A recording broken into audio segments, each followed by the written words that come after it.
Bismillah, assalamualaikum warahmatullahi wabarakatuh.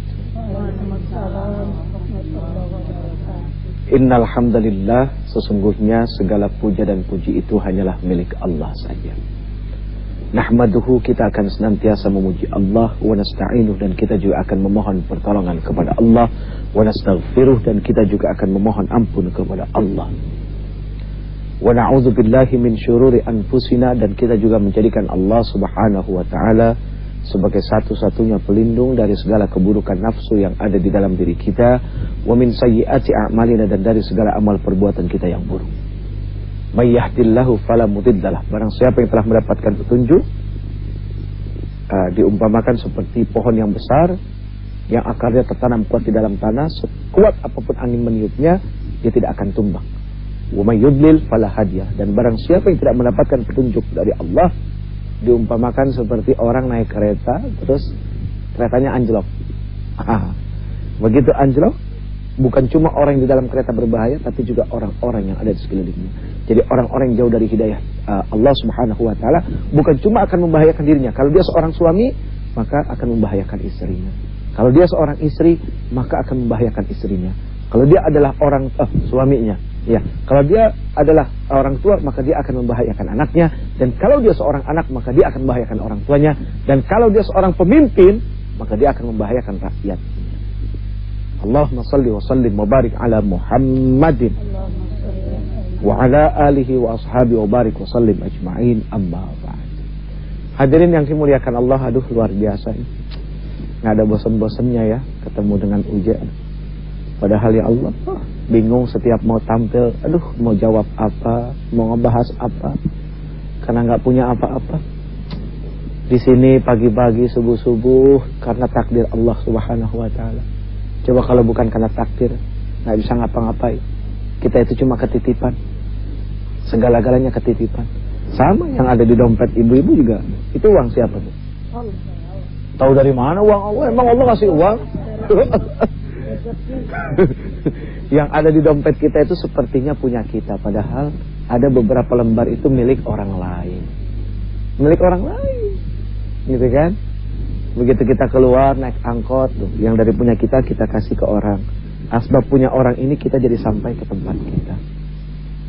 Terus ada orang minta-minta dari yang kita punya kita kasih. Asbab yang kita kasih ini kita sampai kepada Allah Subhanahu wa taala. Jadi karena punya orang itulah yang membuat kita sampai kepada Allah, bukan yang punya kita. Kita memang enggak punya apa-apa.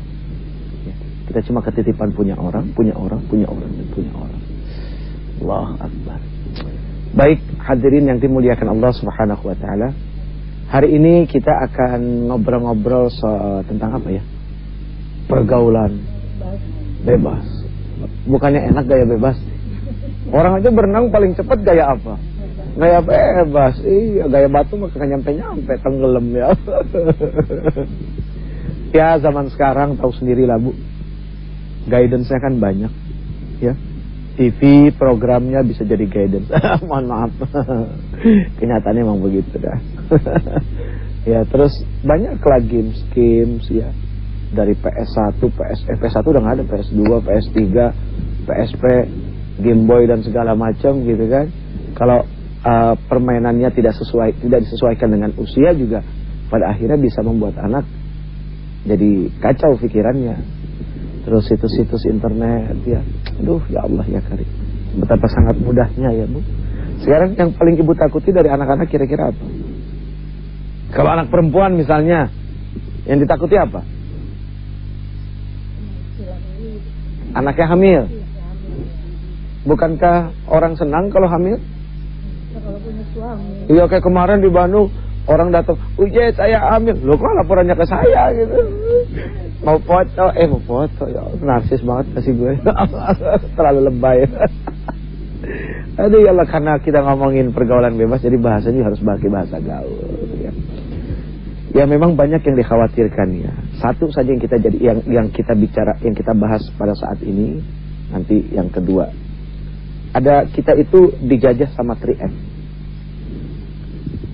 Dijajah sama 3M. Nah, sebelum kita ngomongin dijajah dengan 3M, Uje tanya, Indonesia sudah merdeka apa belum? Belum. Tahu? Sudah tapi belum. Maksudnya? Mereka tapi tembakau mahal.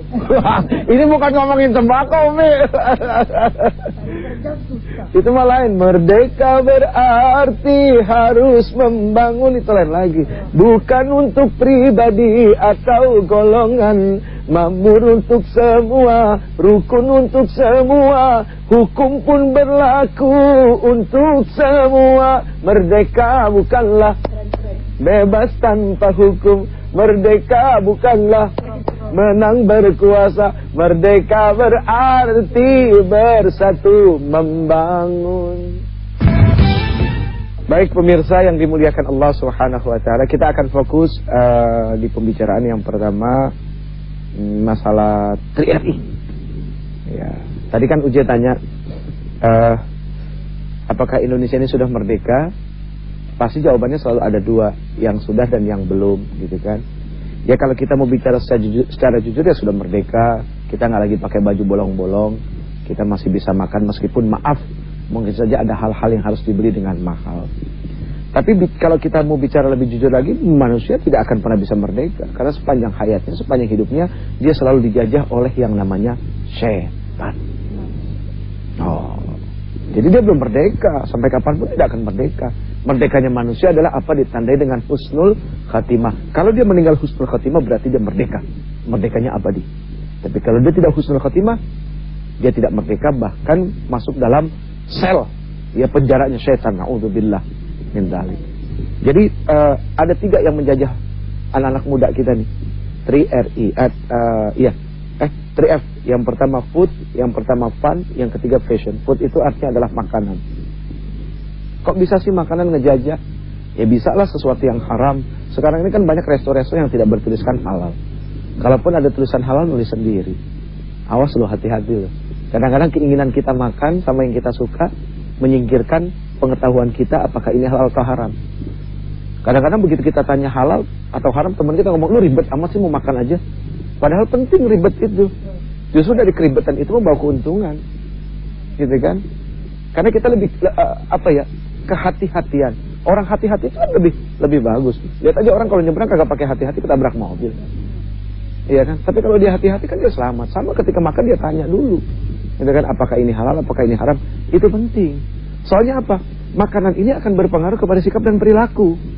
Ketika makanan itu menjadi daging, apalagi diberikan kepada istri, diberikan kepada anak, bukan tidak mungkin sekali waktu anak itu akan kurang ajar. Akibat daripada pengaruh makanan itu sendiri. Ingat gak Rasul kepada Ali? Rasul bilang, ya Ali, jauhkan yang syubhat. Syubhat itu apa? Diragukan antara halal dan haramnya. Ali tanya, ya Rasul, apa pentingnya menjauhi yang syubhat? Karena yang syubhat itu akan mengeraskan hati kamu. Kalau perkara yang diragukan antara halal dan haramnya saja bisa mengeraskan hati, apalagi yang haram.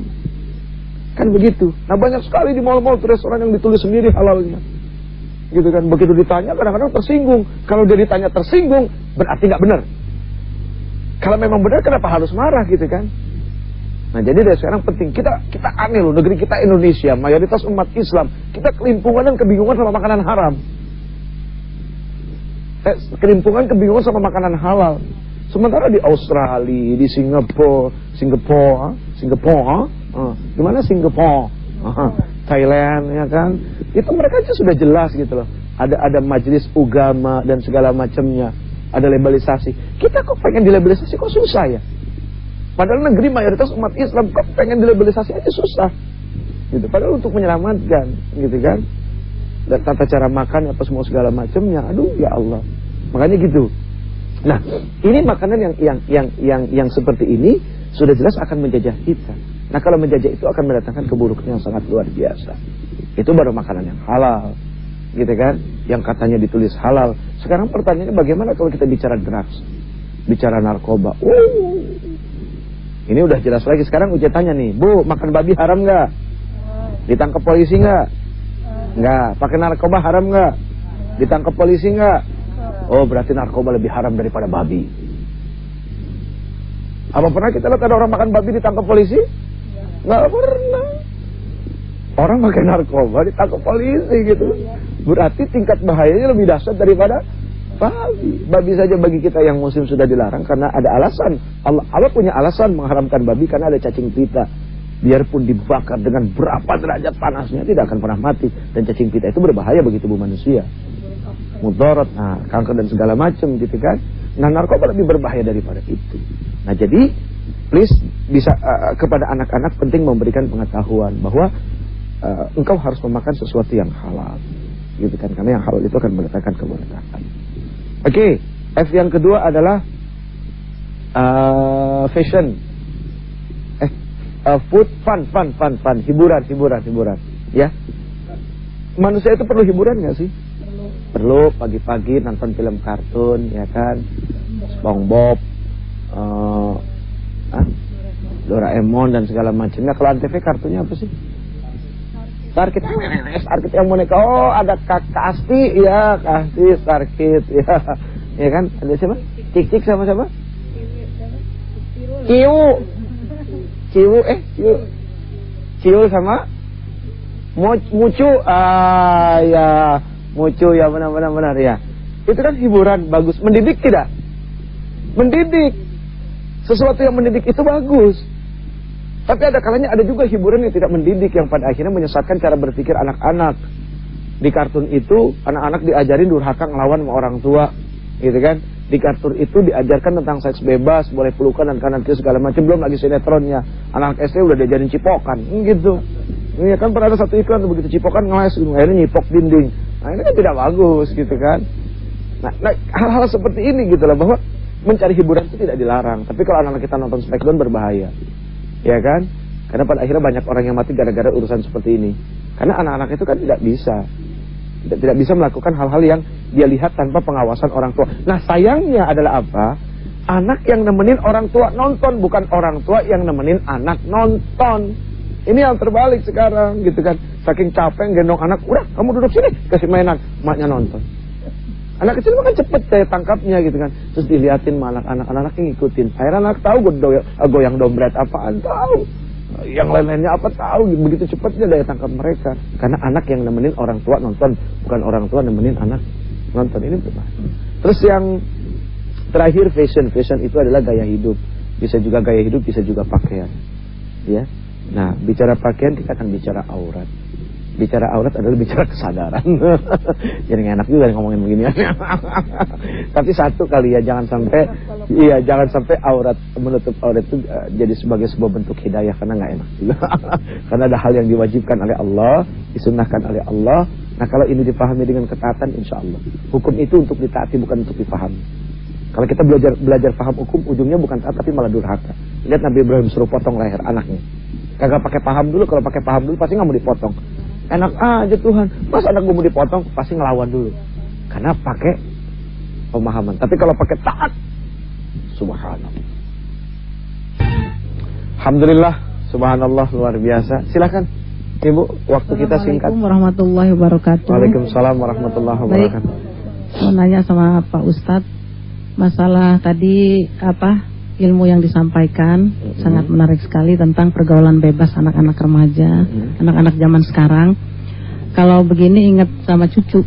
Oh gitu. Iya dong. Jadi doa dipanjatkan, ibadah dilaksanakan, tapi pengen tahu juga kiat yang lebih mantap ya untuk menanggulangi atau supaya anak-anak kita lebih taat dan soleh gitu ya. Kepada kedua orang tua khususnya, gimana kiatnya Pak Ustadz? Terima kasih. Assalamualaikum warahmatullahi wabarakatuh. Waalaikumsalam warahmatullahi wabarakatuh. Dampak yang paling besar kalau terjadi kebebasan gitu kan dari seorang anak, sudah pasti kepada anak itu dulu, baru kepada orang tuanya. Misalnya tiba-tiba si perempuan ini hamil di luar nikah gitu kan, hampir dipastikan nggak ada orang tua yang mau terima. Ada nggak orang tua yang bangga gitu, ketawa begitu anaknya hamil luar nikah? Mau aku hamil, ya alhamdulillah. Sama siapa? Nggak tahu, ya nggak ada. Pasti stres semua gitu kan. Ada yang ditabokin tuh anak, bahkan sampai ada yang dipasung. Diusir, ya Allah. Saking betapa dampak ini, malunya luar biasa. Sebetulnya surat Luqman tadi itu memberikan satu jawaban bagaimana mendidik anak. Terus lagi bagaimana konsepnya itu sebetulnya sangat sederhana gitu. Tarik ulur seperti orang main layangan gitu kan. Karena kalau tidak, wah luar biasa. Artinya juga memberikan pemahaman secara dini. Misalnya kepada si perempuan, sayang, cakep, pintar, di dalam tubuh kamu itu ada produk apa aja kan gitu. Ya kan? Iya, di dalam tubuhnya ada produk apa aja. Kan mesti dikasih tahu. Kamu itu punya mulut rahim, kamu itu punya rahim, kamu itu punya rangsangan yang kalau disentuh sama cowok terjadi kan gitu. Iya, terjadi setrum, ya kan? Lihat aja kabel kalau telanjang nyetrum nggak? Nyetrum, makanya mesti ditutup tuh kabel kan gitu, jangan sampai telanjang. Bahaya kalau kabel telanjang nyetrum. Kalau kagak dicolokin, ya itu namanya orang mati, kagak ada nyawanya. Kan pasti yang kabel telanjang nyetrum adalah yang dicolokin, yang ada ruhnya, ada nyawanya kan gitu. Nah kayak gitu, itu diberikan pemahaman tentang produk-produk itu. Tidak harus merasa bahwa, tapi kan tabu. Ya, tabu daripada hamil kan gitu. Cuma tinggal mungkin bagaimana cara menyampaikan kepada anak-anak itu gitu kan. Bahwa teman laki-laki kamu selalu pasti ada maunya. Bohong kalau nggak ada maunya. Mama tahu dari mana? Mama kan pengalaman. Tidak usah malu bilang pengalaman, ya kan? Ya mengatakan pengalamannya juga maaf mungkin tidak dengan. Gua kan mak lu udah makan asam garam. Mak gua udah enak asam garam dulu deh. Nggak begitu, karena kalau begitu sudah dipastikan anak tuh kan begitu sih.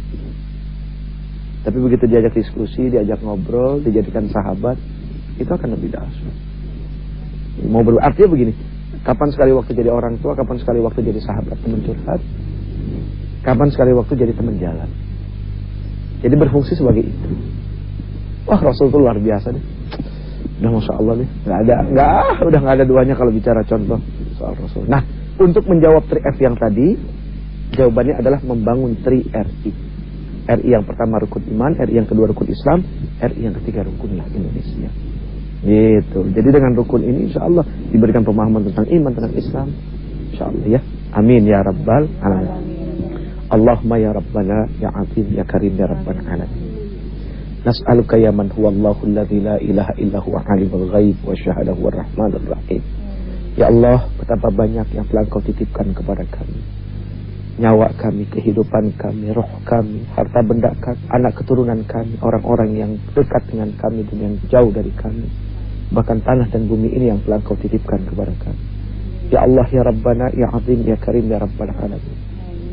Sadarkanlah kami untuk bisa menjaga amanah titipan ini, sehingga amanah ini bisa sampai kepada Engkau dengan baik, ya Allah. Rabbana atina fid dunya hasanah, fil akhirati hasanah wa qina adzabannar. Wa sallallahu ala khairi khalqihi Muhammad wa ala alihi wasallam. Subhana rabbika rabbil izzati amma yasifun. Assalamualaikum ala mursalin alhamdulillahi rabbil alamin. Mohon maaf lahir batin dengan segala kekurangan dan kesalahan. Assalamualaikum warahmatullahi wabarakatuh. Waalaikumsalam.